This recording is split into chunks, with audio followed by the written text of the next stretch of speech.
Damos paso a comenzar con la mesa número 4, titulada Trabajo y Trabajadores, transformándose en sujeto de cambio. Antes que todo, excusar al compañero Jorge Peña, que estaba confirmado para exponer, pero dada la circunstancia de movilización sindical de los trabajadores subcontratados, no pudo asistir hoy, pero se comprende. Para esta mesa tenemos al compañero Alexander Páez de Fundación Sol. Él es sociólogo por la Universidad de Chile y sus principales investigaciones se relacionan con las nuevas modalidades de organización del trabajo, metodologías del empleo formal y precario y desprotegido. A mi derecha, la compañera del Movimiento por la Unidad Docente, Alejandra Lizana, que es profesora de Educación Básica. La modalidad va a ser la misma, 20 minutos de exposición cada uno, y después una media hora de discusión y finalmente 5 minutos para que puedan cerrar sus presentaciones. Para esta mesa va a comenzar Alexander y le dejamos la palabra.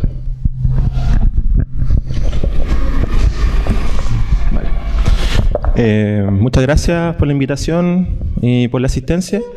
La presentación se va a basar principalmente en un breve rastreo histórico acerca de las principales transformaciones socioeconómicas que ha vivido el país, que principalmente determinan, a nuestro modo de ver en la Fundación, las características actuales del mundo del trabajo, ¿ya? Junto con eso, una breve revisión de lo que ha sido producto de estas transformaciones socioeconómicas, ¿cierto? Tanto económicas como institucionales, en relación a cómo se regula la fuerza de trabajo, la forma de la inserción laboral de los últimos 3 años, ¿ya? Que entrega características bastante interesantes acerca de cómo se ha transformado los nuevos tipos de trabajo que se han generado en la economía. Para finalmente terminar con una visión acerca de cómo las instituciones laborales, ¿cierto?, se han precarizado, las más clásicas como la sindicalización, el derecho a huelga, la negociación colectiva, y mostrar unos datos que puedan servir un poco para realizar un mapeo de la situación actual, ¿ya?, de los trabajadores. Veamos un poco Bueno, este es el resumen del índice. Pasemos mejor a la siguiente para hacerlo más efectivo. Ya.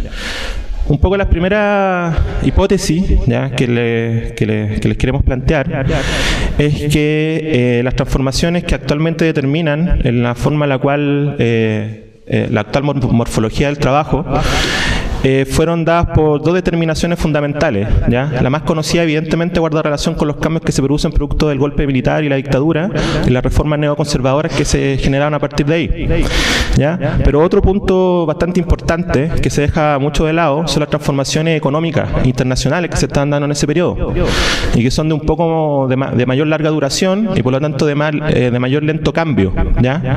Y Chile, una de las características principales que tiene es que fue la primera que realizó aquellos cambios, ¿ya? El consenso de Washington, Chile se adelantó una década en ese sentido.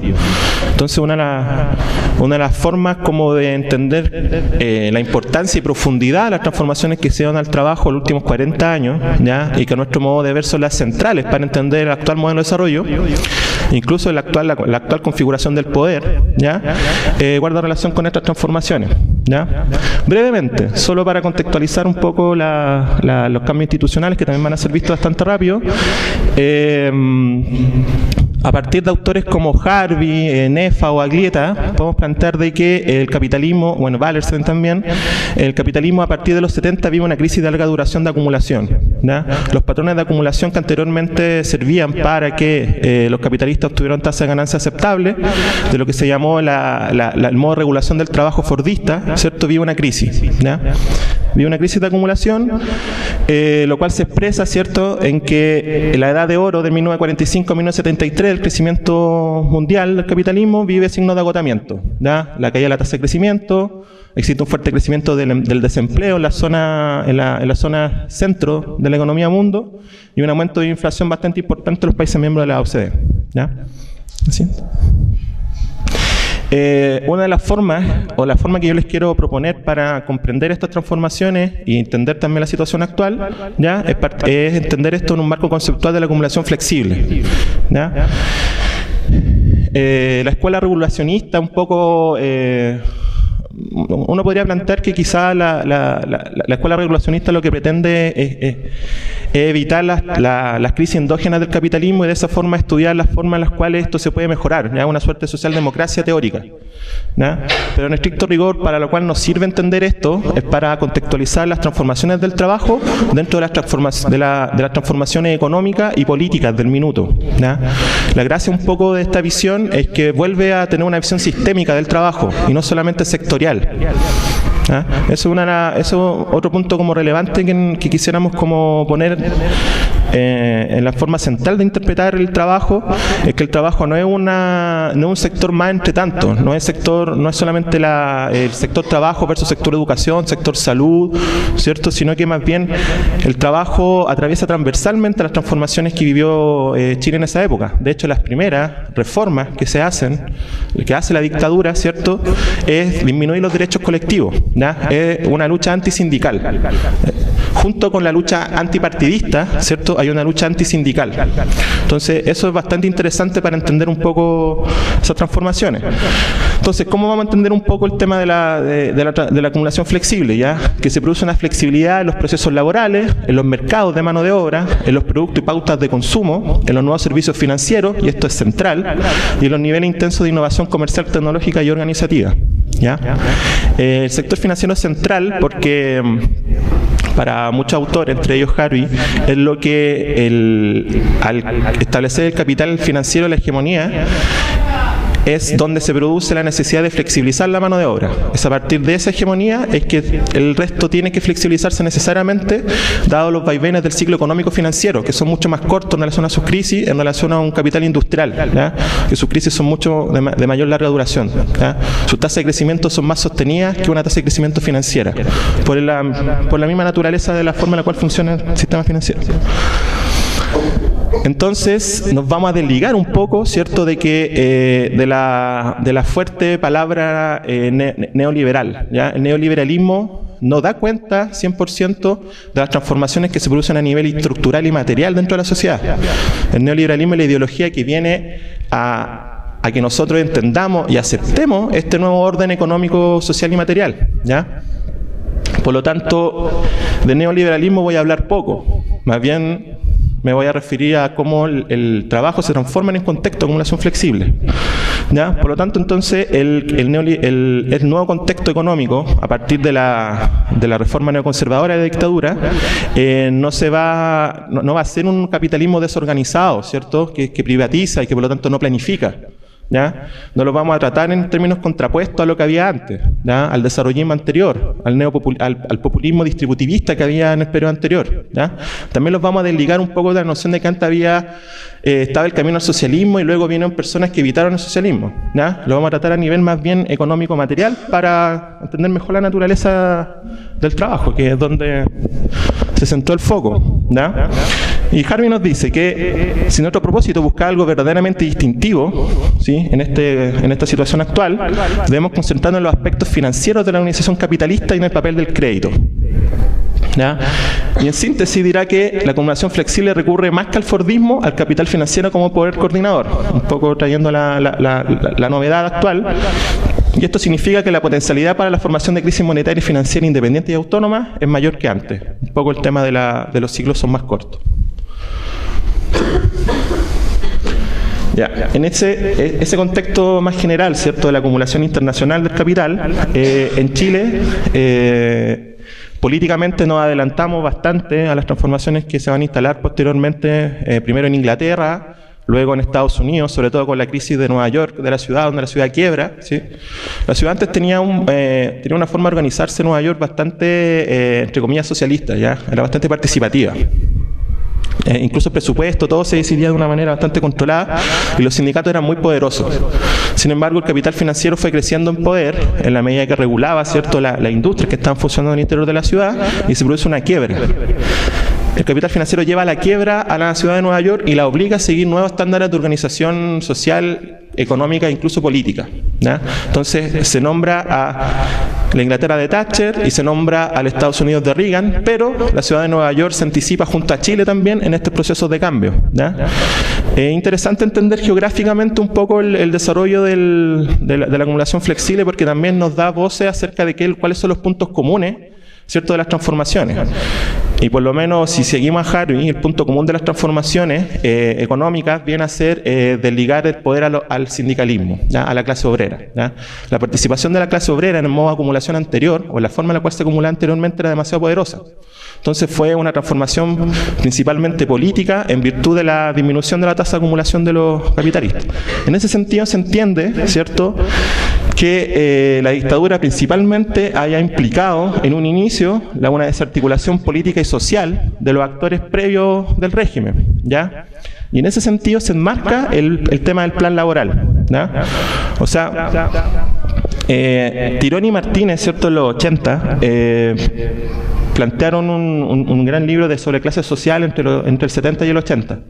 ¿Ya? Y plantean que las transformaciones, principalmente las transformaciones que se impulsaron, fueron transformaciones políticas para afectar la estructura social, para disminuir el peso relativo de la clase obrera dentro de la estructura social general y destruir sus propias organizaciones para de esa manera aumentar y concentrar el poder de los nuevos capitalistas que se están generando, ¿ya? Porque eso es otra cosa interesante. El neoliberalismo o la acumulación flexible trae nuevos actores a partir de nuevos actores dentro de la clase dominante, ¿ya? Los actores previos que puedan haber estado muy amarrados del Estado para implicar su acumulación, como podía significar los empresarios del sector industrial, ¿ya?, eran bastante reacios a los cambios que quería imponer la dictadura militar, ¿ya? De hecho, ustedes sabrán que había una pugna que duró casi 10 años entre un proyecto más neocorporativo fascista, ¿cierto?, y un proyecto liberal que fue el que finalmente triunfó, ¿ya? Y uno de los grandes triunfadores fue efectivamente José Piñera, ¿ya?, que realizó los cambios más importantes, digamos, institucionales, ¿ya? El plan laboral, el sistema previsional, ¿cierto?, y la ley de minería, ¿ya? Son como los tres hits que él transforma y que él prevé como centrales para el nuevo modo de acumulación. Bueno, y se suma también la reforma tributaria, ¿cierto?, que hizo que en la práctica las empresas no pagaran impuestos, ¿ya? Por lo tanto, en este contexto, el plan laboral viene a ser, dentro de la acumulación flexible, un cambio en el régimen institucional de organizar la fuerza de trabajo. Ese es como el punto central. Por lo tanto, es un cambio sistémico, ¿ya? Ataca el derecho a sindicalización. La siguiente. Oh. Como que nos saltamos al final del... Bueno. Ataca la capacidad de sindicalizarse, ¿sí? Elimina elimina la sindicalización automática. Sí, pero no la vamos a ver todas, no se preocupe. Voy a respetar los 20 minutos.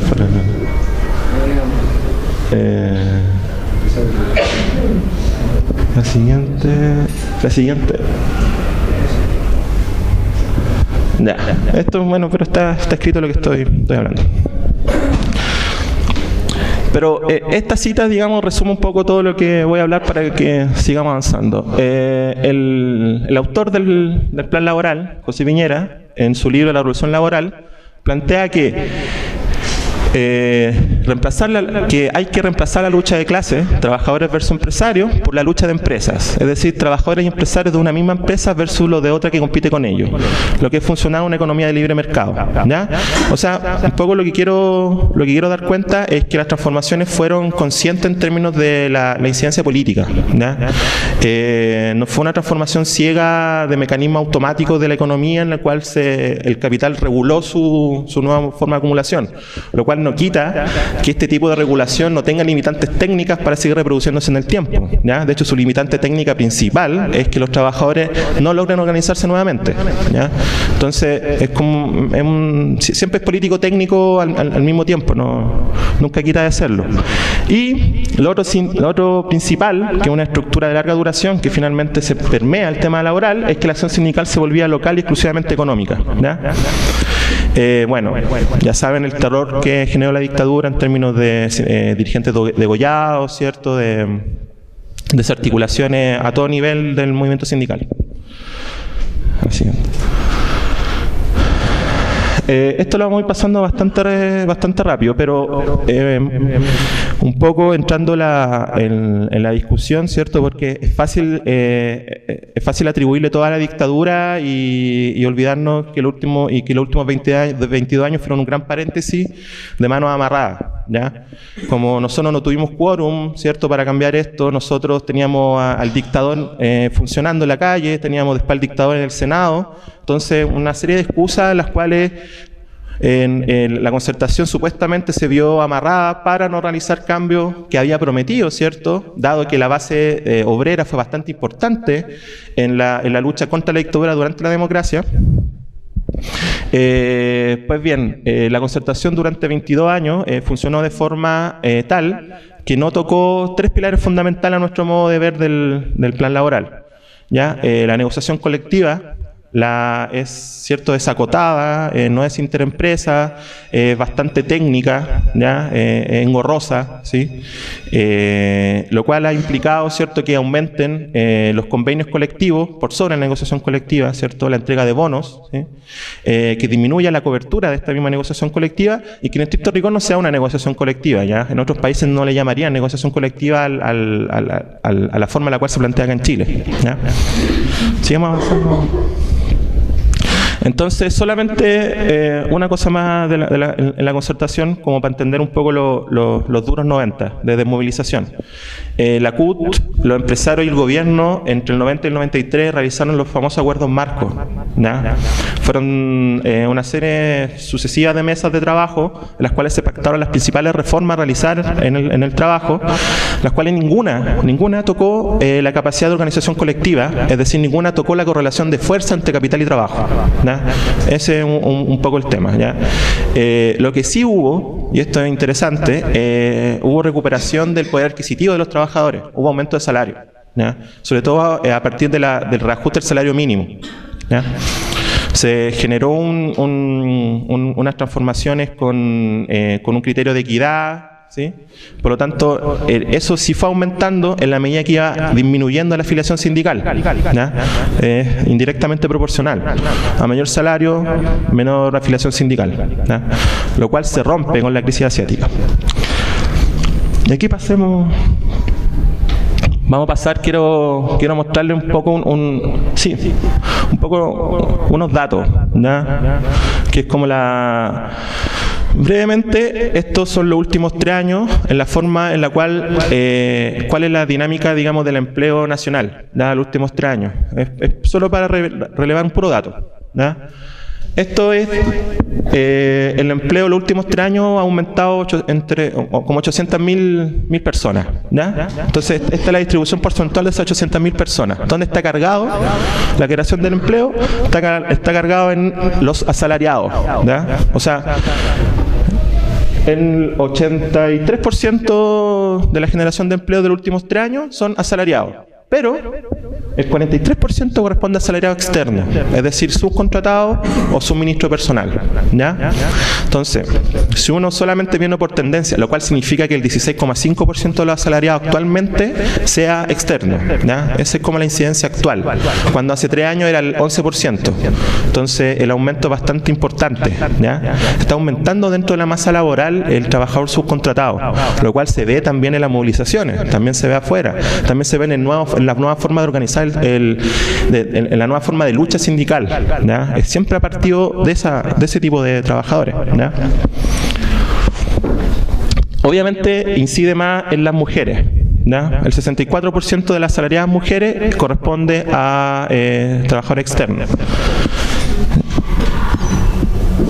Aquí sigamos, que quiero mostrar un poco las instituciones. La siguiente.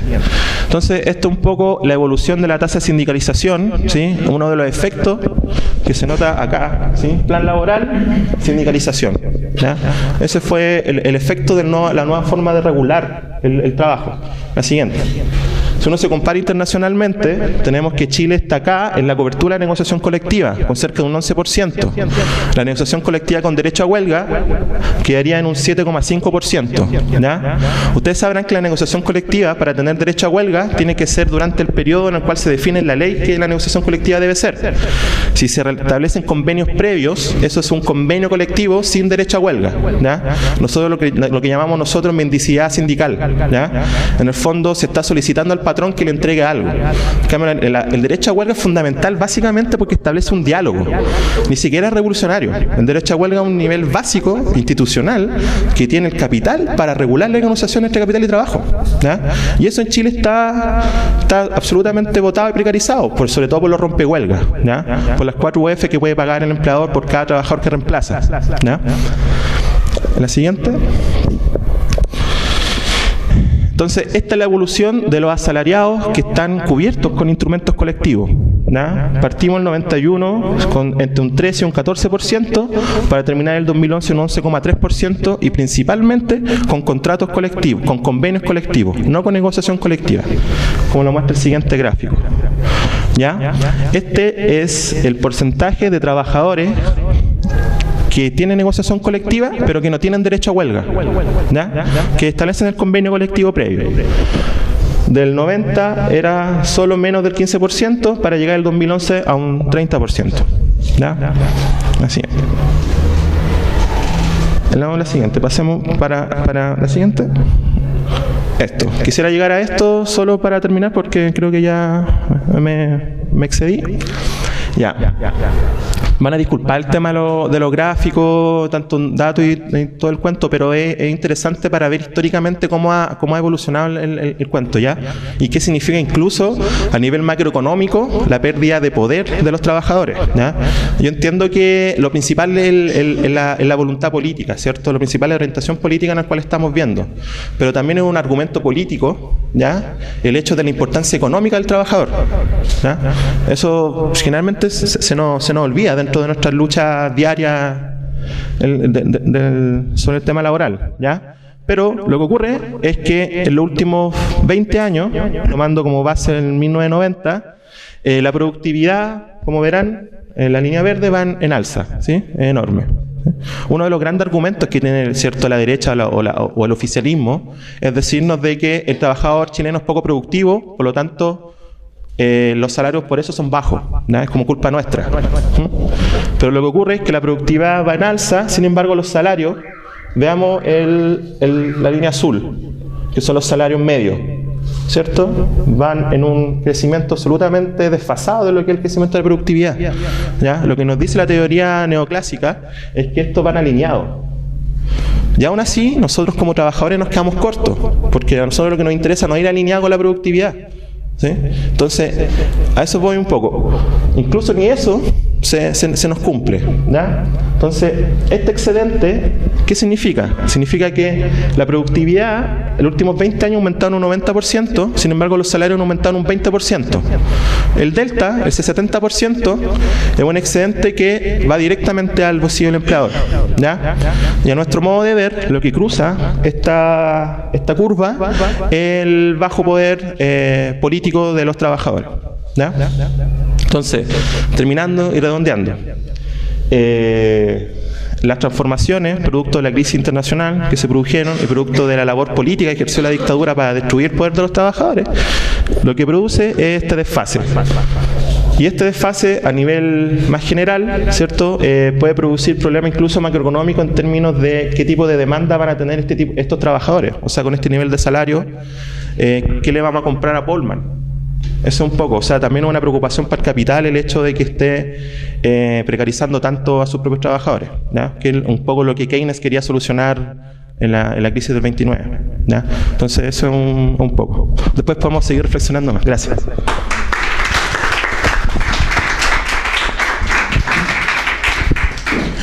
Bueno, le damos las gracias a Alexander y lo dejamos ahora con Alejandra.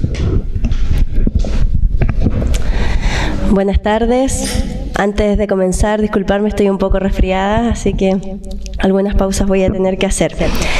La siguiente presentación se va a estructurar en torno a las 3 preguntas que que estableció la comisión organizadora para esta mesa. Partiremos entonces con conocer a grandes rasgos lo que es el mundo de los docentes y de los trabajadores de la educación en cuanto a sus condiciones laborales y el rol político-social que están cumpliendo hoy en día. Aclarar antes de partir que como Movimiento por la Unidad Docente nos declaramos, nos concebimos y nos asumimos como trabajadores de la educación.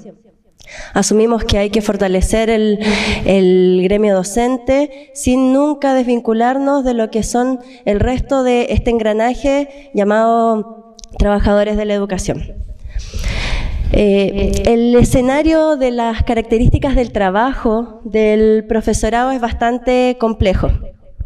Les voy a dar a grandes rasgos una pincelada de lo que es el trabajo docente actual.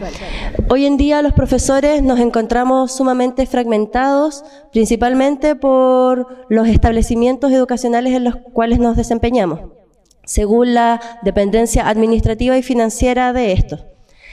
Si bien existen más categorías, resumiendo y englobando, podemos encontrar tres grandes tipos de establecimientos. Tenemos los establecimientos municipalizados o de las corporaciones, tenemos los establecimientos particular subvencionados y tenemos los establecimientos particulares pagados. Si vemos ahí en el gráfico, de color rojo, vemos a los particular subvencionados, que superan el 40%. Y el municipal en el 48%. Pero esta información del 2008, en los últimos años, ha ido cada vez equiparándose y en algunas regiones, incluso el particular subvencionado ha sobrepasado la proporción de los trabajadores del área municipal. Eso da cuenta de cómo ha ido entrando y fortaleciéndose la empresa privada de educación en nuestro país, especialmente en los establecimientos de educación básica y media. Pasa a la siguiente. Eso, sumado a la dualidad legislativa a la cual nos enfrentamos, da un escenario bastante complejo. Los trabajadores, los profesores de los colegios municipalizados y corporizados se rigen por el estatuto docente, a diferencia de los de particular subvencionado y particular pagado, que se rigen en más de un 95% de sus condiciones laborales por el Código del Trabajo. Esta diferencia en las condiciones laborales hace aún más difícil la organización, la unión de demandas en conjunto y por lo tanto arriesga un poco el fortalecimiento de la organización docente. Algunas características concretas y materiales de las condiciones laborales. Hoy en día, según Estatuto Docente, los profesores y profesoras nos desempeñamos con un 75% de nuestras horas en aula, a lo que se le denomina horas lectivas. El 25% restante debemos dejarlo para todas esas actividades que realizamos fuera del aula. Llámese planificar, realizar pruebas, corregirlas, realizar materiales, consejo de profesores, atender a apoderados, atender a los estudiantes y un gran etcétera. Podríamos estar mucho rato aquí mencionando un montón de actividades que realizamos fuera del aula. Claramente es un tiempo desproporcionado y irreal de que sea el efectivo. Podemos ver ahí un poco las proporciones de otros países según la OCDE, teniendo a Japón y Dinamarca en una proporción. Esas son de las horas de educación básica, porque en algunos países varía la proporción con educación media.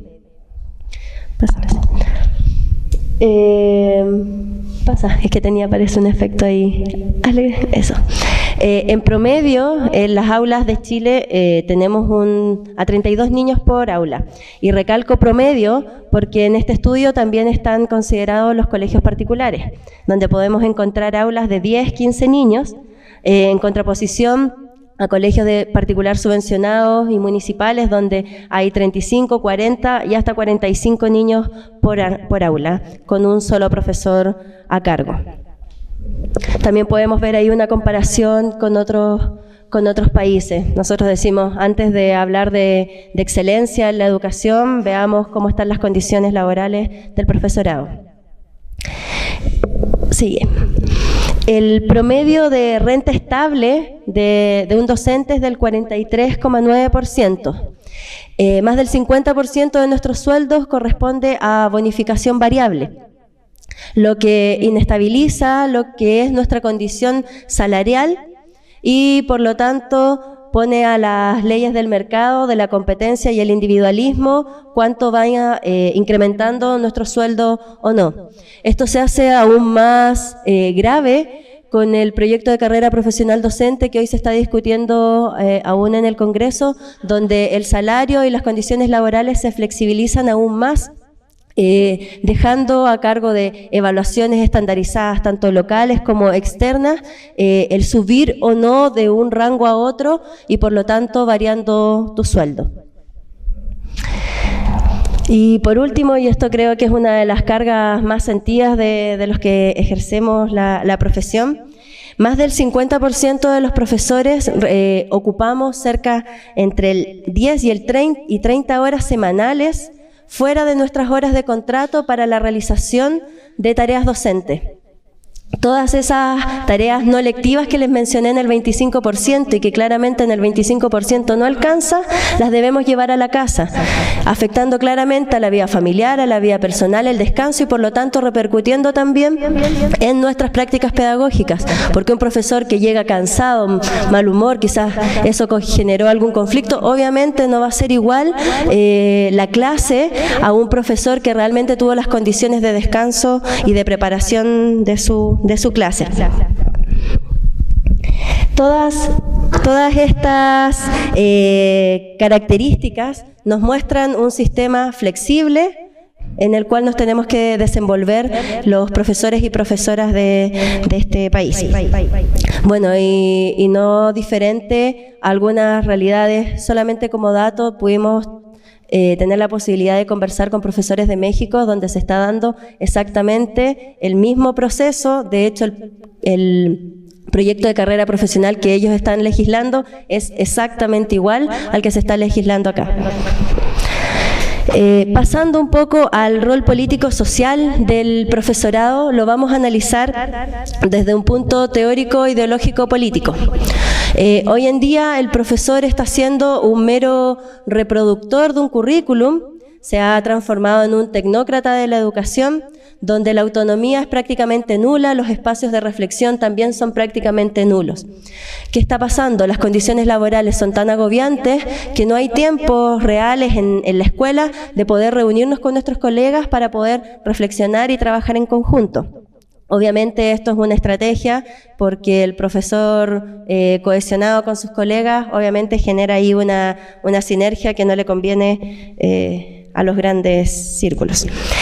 Es por eso que hoy la escuela se entabla como un foco de reproducción ideológica, pero dentro de una ideología, un paradigma y una concepción crítica, donde el profesor debe ser un ente transformador, tanto en la escuela como fuera de ella, y es ahí donde se alza nuestra organización también.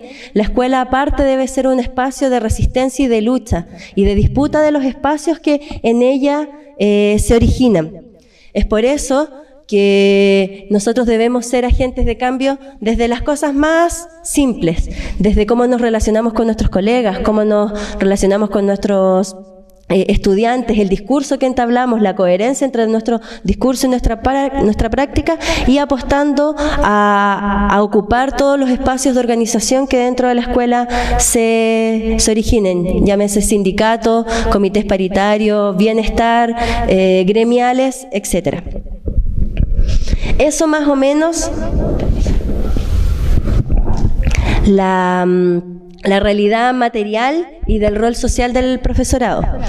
Eso nos entrega un estado de la organización bastante complejo, pero no por eso menos alentador si lo queremos ver así. Hoy en día la máxima organización docente por llamarlo así, porque es la organización que realmente tiene el espacio de negociación, es el Colegio de Profesores. Pero hoy el Colegio de Profesores está en una crisis de representatividad bastante importante. Les voy a mostrar algunas cifras que, bueno, ya lo pudieron ver hace un momento. En cuanto al padrón electoral de las últimas elecciones del Colegio de Profesores, el 2010. Este año se vienen nuevamente elecciones. Del total de colegiados con derecho a voto, que eran 63.952 profesores, eso representa solamente el 37,4% de la fuerza total docente. De esos 63.952 profesores, solamente participó en la elección un 48%. De ese 48% que participó, la lista vencedora solo ganó con un 30% de aprobación.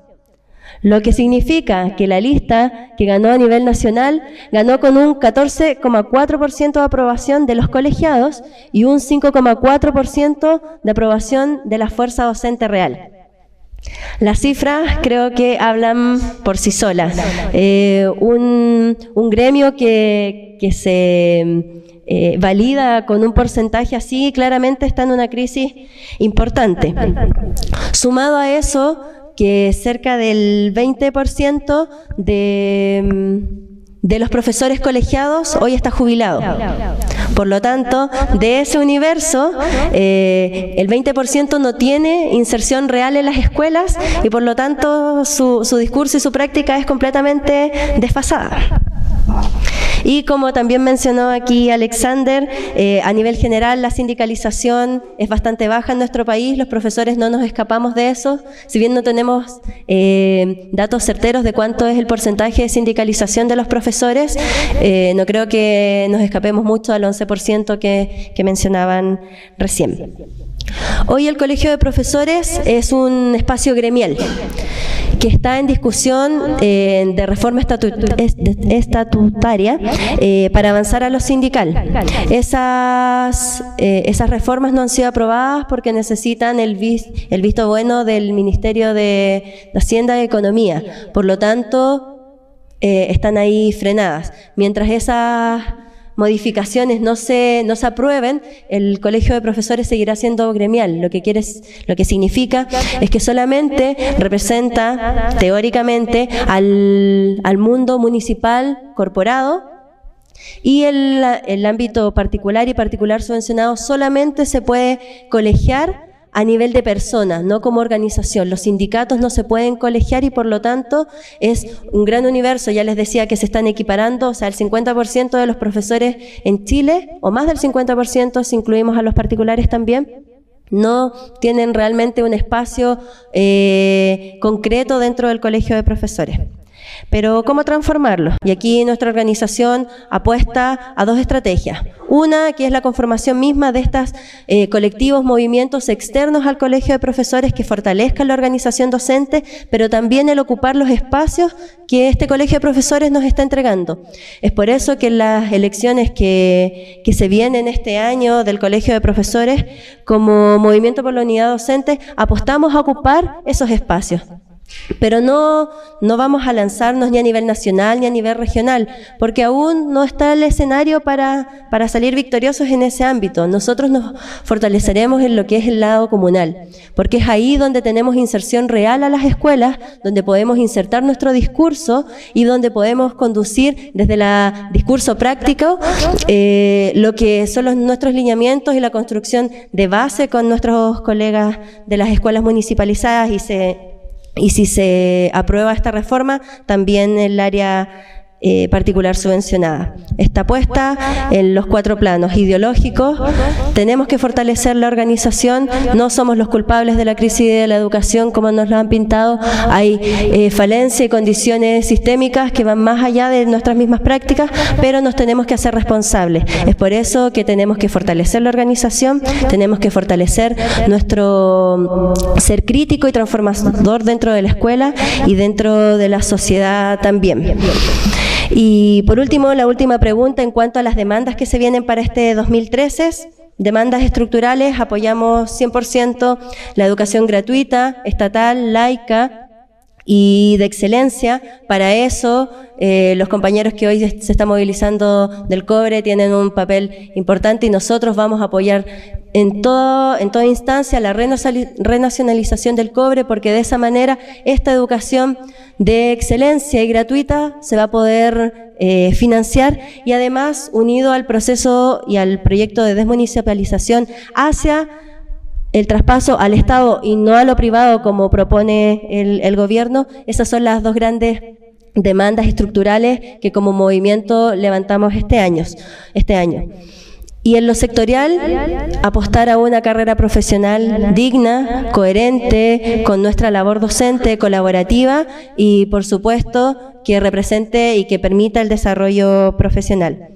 Y termino con una pequeña frase que tenemos ahí. Si hoy este sistema quiere docentes agotados, sumisos y sin voz, los educadores le respondemos con la convicción de nuestras ideas, la certeza de nuestras palabras y la fuerza de nuestra organización, porque estamos más que convencidos que todas nuestras demandas laborales hoy, sin duda, son para una mejora pedagógica que va a ir en favor de nuestros estudiantes y también de nuestra sociedad en general. Muchas gracias.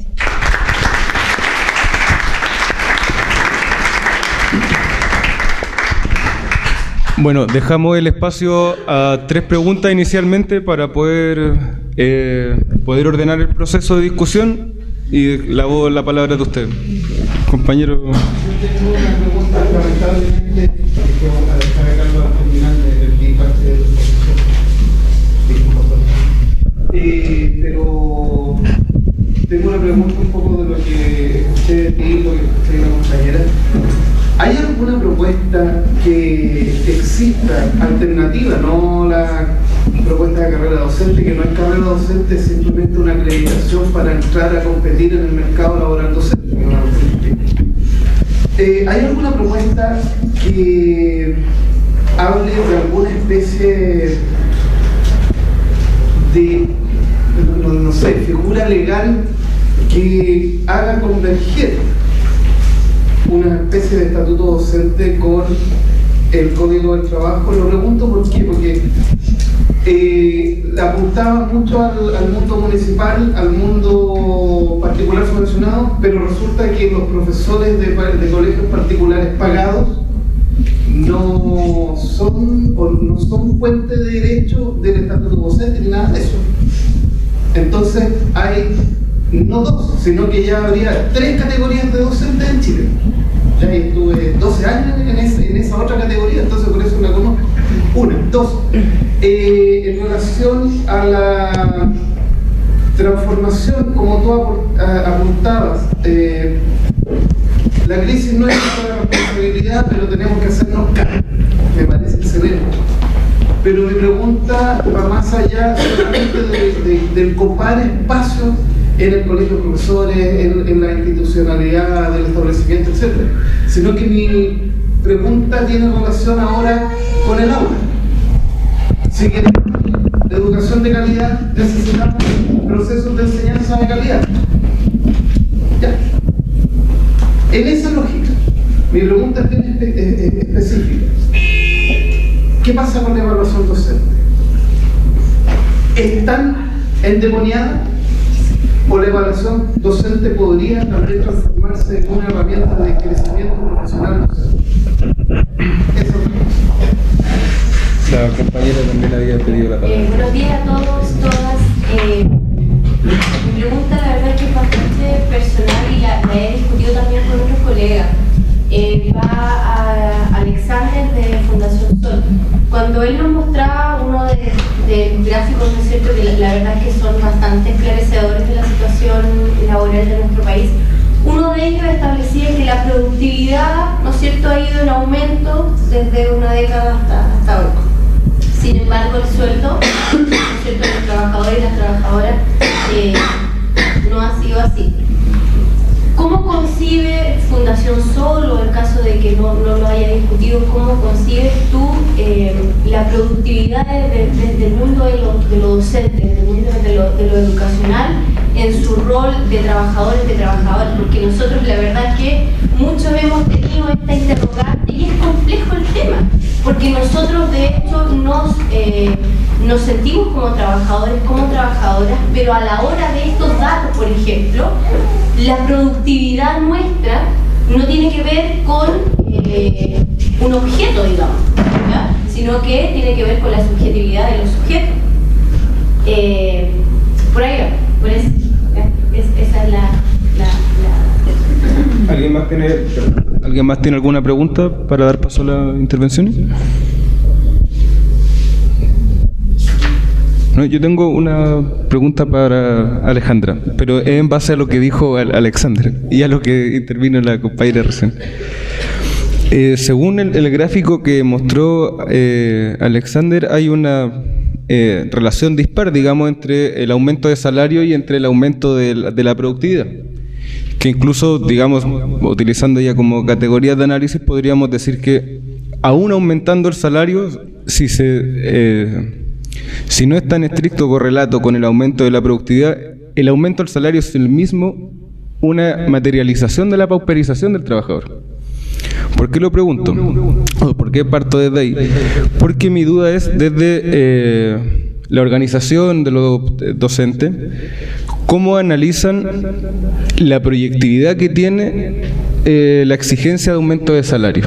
¿Hasta qué punto es políticamente estratégico y certero centrar la discusión en solo el salario, que suele ser, digamos, en sentido común lo que primero se piensa, ¿no? El profesor gana poco. ¿Se entiende la pregunta? Bueno, no sé. Bueno, responder primero al compañero. Claramente tu pregunta se puede responder bajo el marco del proyecto de desmunicipalización. Hoy en día la respuesta que entrega el gobierno y el proyecto que propone el gobierno es terminar con la municipalización, y Valparaíso creo que hemos sido un laboratorio de demostrar que la municipalización no sirve, y en eso concordamos. Pero ante eso la solución del gobierno, su proyecto va hacia la privatización. Si proyectamos un poco eso y vemos que el área municipal desaparecería para transformarse en un área privada, el estatuto docente actual no tendría ningún asidero, y por lo tanto todos los profesores pasaríamos a ser regidos por el Código del Trabajo como cualquier otro trabajador. Por lo tanto, esta dualidad, si bien se eliminaría, pasaríamos a una condición aún más precaria y menos favorable para la organización docente, pues aún estaríamos aún más, en general como gremios, atemorizados, fragmentados por esta poca fuerza de sindicalización que hoy tenemos en Chile. No sé si va por ahí tu pregunta, ¿sí? Y tomar solo un cachito de la intervención de la compañera en cuanto a nuestra productividad es inmaterial. Y por lo tanto, y ahí termino de responder la intervención de allá, el cambio que nosotros debemos realizar es desde el aula. Ahí está nuestra área de producción inmaterial, el trabajo directo que tenemos con nuestros estudiantes. Por lo tanto, en la práctica diaria debe haber un cambio, como les decía, un cambio desde las relaciones hasta tus prácticas mismas. ¿Qué es lo que realmente tomas del currículum? ¿Qué mirada le das?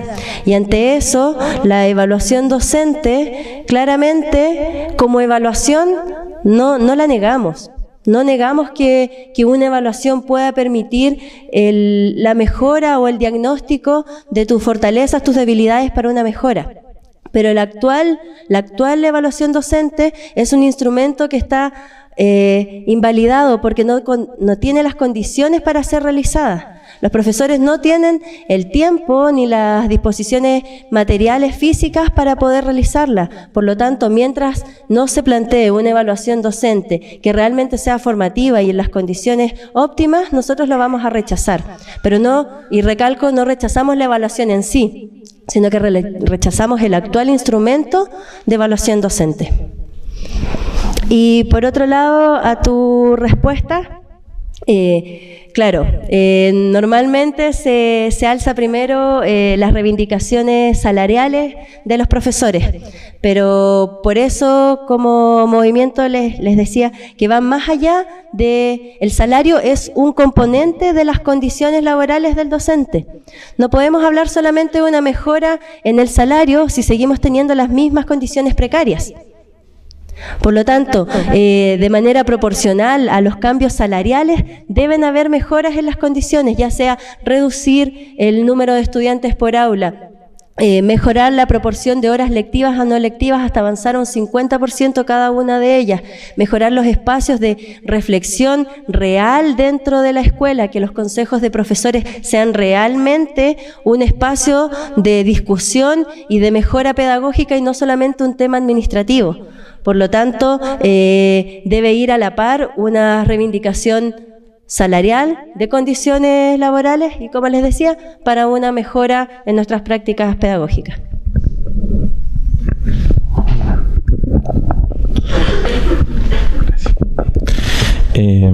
Bueno, es una gran pregunta, capciosa, al igual que el gráfico. Porque una de la educación o la enseñanza como sector económico es bastante reciente dentro como de la historia del capitalismo. Entonces no se sujeta efectivamente a las nociones clásicas de asalariado ni mucho menos. Lo curioso es que se dio un salto como de una noción precapitalista de profesor, asociado básicamente a un estatuto administrativo público, ¿sí?, que no están dentro de la lógica de circulación del capital en el Estado. Pasamos a inmediatamente como una suerte de producción inmaterial así. Entonces, un poco el trauma de varias profesiones, no solamente de los profesores, guarda relación con que no pasaron nunca por una relación asalariada clásica, sino que más bien pasaron de ser servidores públicos a ser la nueva modalidad de explotación capitalista. Y por lo tanto la respuesta más simple es que no hay productividad en ese sentido. Y es lo que decía Alejandro, o sea, es una producción inmaterial. Por lo tanto, guarda la contradicción de que tiene un espacio de libertad y autonomía bastante importante en la medida que se logre mejorar las condiciones laborales y la importancia del rol del profesor dentro del aula. O sea, es que inmediatamente está en la interacción subjetiva con los futuros trabajadores, por decirlo de una manera del trabajador productor, ya del creador, ya o sea, en esa lógica, no de futuro asalariado bajo un orden, ¿ya? Entonces, en ese sentido, el gráfico tiene una función netamente política, no una función técnica, efectivamente demostrar la tasa de explotación, por decirlo de una determinada manera, ¿ya? Sino que más bien lo que busca es decir de que el crecimiento económico de este país no es absolutamente inútil a la gran parte del país, ¿ya? Eso es un poco, o sea, no importa un comino cada punto del PIB que va aumentando, porque en estricto rigor o es por precio, ¿cierto?, por el precio del cobre, gran parte está inflado por el precio del cobre, o está inflado por importaciones baratas, ¿cierto?, de China, y la forma en la cual aquí lo venden con sobreprecio, ¿sí? El gran negocio del retail es ese, es que existan semi-esclavitud en el mundo para poder traer acá productos muy baratos que nos vendan a nosotros caros, ¿ya? Entonces, en estricto rigor aquí no puede estar el profesor, ¿ya? Y aquí no pueden estar varios. El sector financiero tampoco tendría que estar acá, ¿sí? Acá deberíamos tener solamente a quienes están produciendo internamente dentro del país un producto tangible. Y en el PIB deberíamos solamente tener producción industrial. Y de esa manera volveríamos a los clásicos, ¿cierto?, de hablar solamente de capitalismo industrial. Pero como nosotros no estamos en Chile, ¿ya?, de hace ya bastante tiempo, y quizás nunca lo estuvimos, ¿ya? Fue el gran mito de nuestra época industrializadora, ¿ya? En estricto rigor fue un gran mito, duró muy poco. Nosotros estamos preocupados de otras cosas, nos tenemos que liberar un poco de ese tipo de lógica. Y eso es como un poco igual, si bien es muy aterradora, ¿cierto? Y es muy indignante el nivel de desigualdad de este país, ¿ya? Nos da una cierta libertad en términos de que no estamos obligados a funcionar en términos organizacionales como si estaban obligados a funcionar anteriormente. O sea, ustedes sabrán de que, por ejemplo, la Unión Portuaria, ¿cierto?, que tuvo con pesadillas, ¿cierto?, a la clase exportadora. La Unión Portuaria no tiene una organización legal sindical, ¿ya? De hecho, incorporan trabajadores eventuales dentro de su propia organización, ¿ya? Otro gran ejemplo de eso son el sindicato de Walmart, ya a nivel mundial, ¿ya? Ustedes sabrán que la cadena de supermercados Walmart es el mayor empleador del mundo, ¿ya? El mayor empleador privado del mundo, y es la cadena que más denuncias antisindicales tiene en el mundo, ¿ya? O sea, el peor empleador, ¿sí? Sin embargo, y practica antisindicales por todos lados y prefiere pagar la multa, echar a sus trabajadores antes de resolver ese tema, ¿ya? Sin embargo, hay una organización mundial de sindicatos Walmart, ¿ya? Entonces, ¿a qué voy? Al parecer, el desarrollo actual de la acumulación está obligando a las organizaciones de los trabajadores de todo tipo, y en material de servicio, industrial, comercio, etcétera, a buscar formas innovadoras de presionar, más libres incluso, no con las leyes que ellos mismos impusieron en un trato determinado, en un trato de viejo cuño que Latinoamérica en general nunca tuvo, entre una clase capitalista industrial y una clase obrera industrial en ese sentido, ¿ya? O sea, ustedes saben que en América Latina fue el Estado quien impuso el trato, ¿ya? No fue por decirlo de una manera clásica, no fue la burguesía industrial con el trabajo industrial, ¿ya? Fue el Estado que intervino por medio de partidos políticos, esa organización, ¿ya? Por lo tanto, nosotros igual tenemos cierta libertad en ese sentido en nuestra forma de organizar y en nuestras estrategias de lucha, que a mi modo de ver es lo que se está dando actualmente, ¿ya? En ese sentido, los ejemplos de los profesores, los ejemplos de los subcontratistas, ¿cierto?, los ejemplos de los portuarios o los ejemplos del comercio y del retail son bastante interesantes, en que son nuevas modalidades de trabajo absolutamente actuales, ¿ya? El crecimiento del retail es del 90, los subcontratistas son a partir de las reformas de los 80 que empiezan a nacer y se instalan a partir de los 90 como tal, ¿ya? Entonces, eso quita la excesiva ideologización, ¿cierto?, de lo que implica la sociedad postindustrial o del fin del trabajo, ¿ya? Y por otro lado nos quita también la amarra institucionalista del viejo sindicato, por decirlo de una manera, ¿ya? Entonces nos obliga a ser un poco más creativos y tener cierta libertad de acción. Eso, gracias. Bueno, un aplauso para los dos expositores.